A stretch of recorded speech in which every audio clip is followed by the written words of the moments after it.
The docking bay of Station Proxima 7 fell silent as the human transport vessel made its final approach. Commander Zex Thor, a towering Kralian with 4 eyes and crystalline skin, watched the incoming craft with barely concealed contempt. Beside him stood dozens of alien pilots, the best in the Galactic Coalition, all waiting to meet their newest recruit. Another human. Zex Thor clicked his mandibles in amusement. The Council grows desperate. Aver. The airlock hissed open, and out stepped Maya. She was small by galactic standards, barely reaching 5.5 feet, with dark hair pulled back in a practical bun, and eyes that seemed too calm for someone entering a room full of skeptical aliens. She carried a single duffel bag and wore a standard flight jacket covered in patches from Earth's various space programs. The assembled pilots erupted in laughter. "This is what Earth sends?" A Serpentine Vesh pilot hissed. "We face the Devourers at our borders, and they send us this?" Maya's expression didn't change. She simply walked to the registration console, her boots echoing in the massive hangar. "Pilot Maya Chen, reporting for duty." "Where do I sign?" Zex Thor slithered forward, his massive form casting a shadow over her. "Human? Do you even understand what you've volunteered for? The Devourers have destroyed 17 worlds in 3 months. Their ships move faster than anything we've ever seen. Our best pilots last an average of 4 engagements before they die." I read the briefing. Maya looked up at him without flinching. "Are you going to show me to my ship? Or should I find it myself? I have the one. I have the one. I have the one. I have the one. I have the one. I have the one. I have the one. I have the one." A Threxian pilot, resembling a floating jellyfish of pure energy, pulsed with amusement. "Ship? You'll be assigned to a standard Coalition fighter. Assuming you can even fit in the neural interface. Human brains are so primitive." "Actually," a new voice interrupted, "she brought her own." Every head turned to see Ferret striding across the hangar. He was human, too. Tall and lean with engineering grease still on his hands, and a grin that suggested he knew something no one else did. He'd been at the station for 3 months, working in the maintenance bays, largely ignored by the alien crews. Her own ship. Zex Thor's 4 eyes narrowed. "Impossible. Humans have barely mastered interstellar travel. Your vessels are slow, bulky, primitive." "Bay 7, Ferret said simply. "Go. Look for yourselves." The crowd of pilots moved as one, curiosity overcoming contempt. They flooded toward the observation deck overlooking Bay 7, where Maya's ship sat in isolation. At first glance, it looked unimpressive, smaller than a Coalition fighter, with a design that seemed almost archaic. Smooth curves where alien ships had sharp angles, minimal external weapons where others bristled with armaments. But then someone noticed the engine. "What? What is that?" a pilot whispered. The engine didn't glow like plasma drives. It didn't pulse like quantum cores. It seemed to absorb light, creating a darkness so complete that it hurt to look at, as if someone had cut a hole in reality itself. Ferret leaned against the observation window, arms crossed. "Humans call it a Hawking drive. We wondered what would happen if you could harness a microscopic black hole, feed it matter at a controlled rate, and channel the resulting radiation for propulsion." "Impossible," Zex Thor breathed. "Black holes are uncontrollable.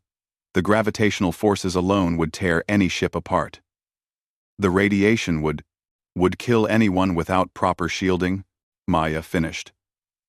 "Which is why the pilot compartment is lined with condensed neutronium, and why the ship can only sustain full burn for 17 minutes before the containment fields need to cool down."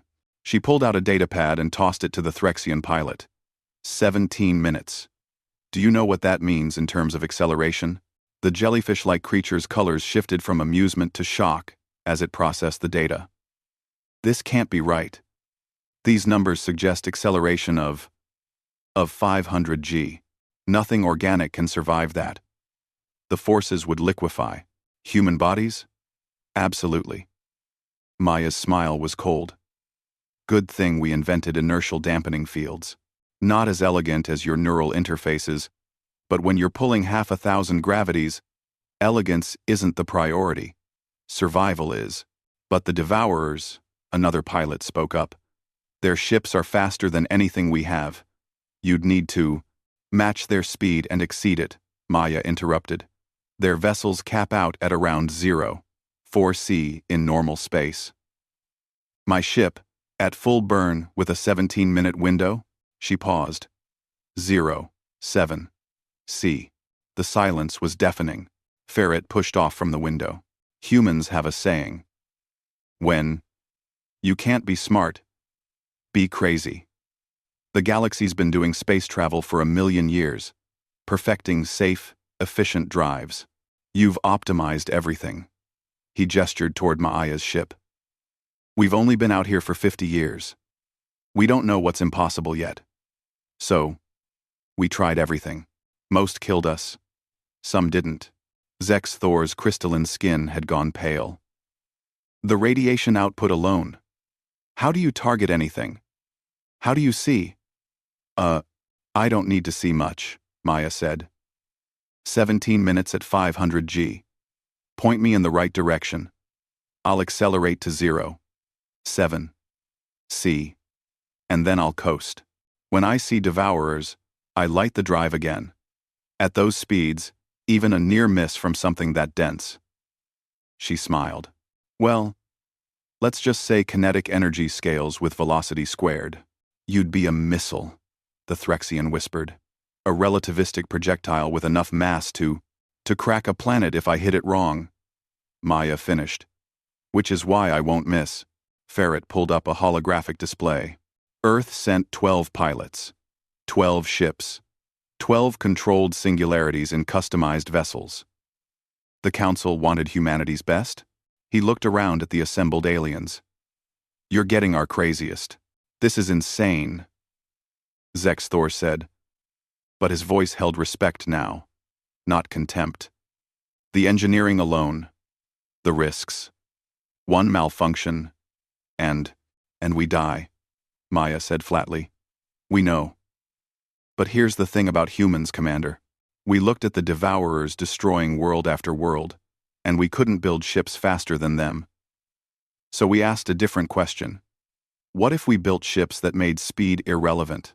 What if we built weapons so devastating that one pass was enough?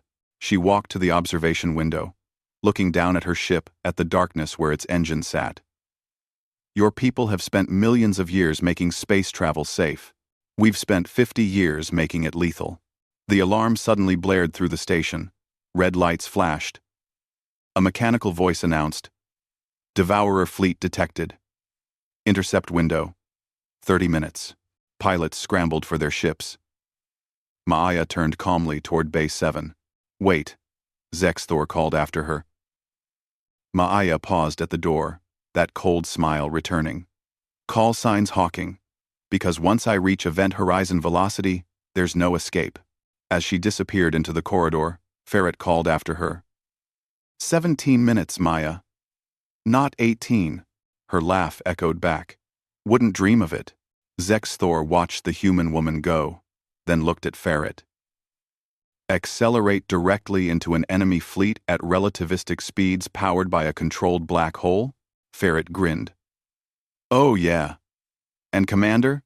You might want to evacuate anything in a straight line behind her target. The math gets messy. In Bay 7, Maya strapped into her neutronium-lined coffin, her hands steady on controls that would channel forces incomprehensible to most galactic species. The microsingularity hummed to life, bending space itself. The aliens had laughed when she arrived. They weren't laughing anymore.